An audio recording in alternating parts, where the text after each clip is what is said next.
What's up, my name is Rayman. Today I want to tell you about 5 fails from Valve about Counter-Strike Global Offensive. Don't forget to like this video, enjoy.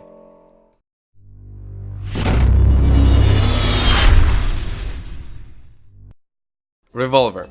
9th of December 2015, Counter-Strike Global Offensive developers brought out a new patch. In this patch, they introduced us to a new weapon, the R8 Revolver. The new weapon characteristics were over the top, with extreme damage and accuracy. Everyone stopped using other pistols. For some people, the R8 Revolver even became a primary weapon.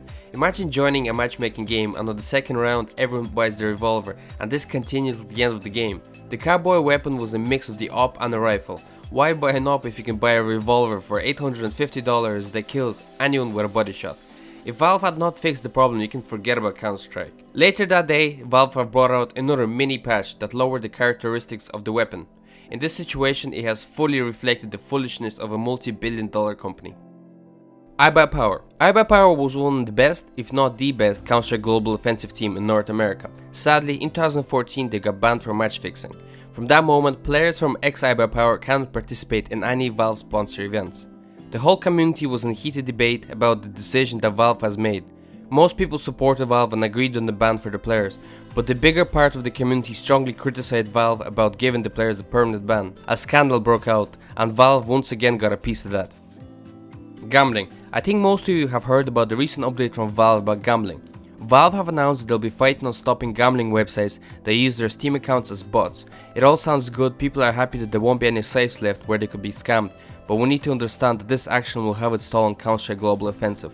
First of all, the player base will fall, the economy of skins will fall, the knives that were worth a few $1,000s will be sold for nothing. The interest about esports will decrease, the major and other small matches won't be watched by as many as now because people cannot bet on matches. Once gambling sites close, you won't see millions of views as now, and the drops you receive from watching the majors won't increase in price.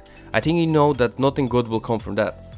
Most of the community thinks that gambling is bad, but a big amount of these gambling sites support a lot of leagues and players. Generally, if the gambling sites will close down, it will have a huge impact on Counter-Strike, and that will be a big fail. Cheating. The cheating problem has existed in Counter-Strike since the start. Valve seems to purposely forget about the VAC bans and give zero attention to cheaters. Most of the users think that there is a benefit to it, as once the cheater gets banned, he buys a new game and the profits go to Valve. While many leagues have come up with their own anti-cheat and even give hardware bans, why can't Valve do the same? Updates. A lot of people have noticed that Valve slowly starting to forget about Counter-Strike even though the community is growing bigger every month. It feels like Valve is not interested in the game or the developers are just not fit for the job. The updates are very rare and mostly consist of game breaking bugs like the new revolver, gambling, changing Inferno to buggy nuke and so on. Last year Valve have released a hitbox update that everyone waited for a whole 3 years. It's still a mystery why Valve can't just go and fix the current bugs. Most of the community thinks this is the biggest fail from Valve towards Counter-Strike. Hope you enjoyed this video, don't forget to like and subscribe for more.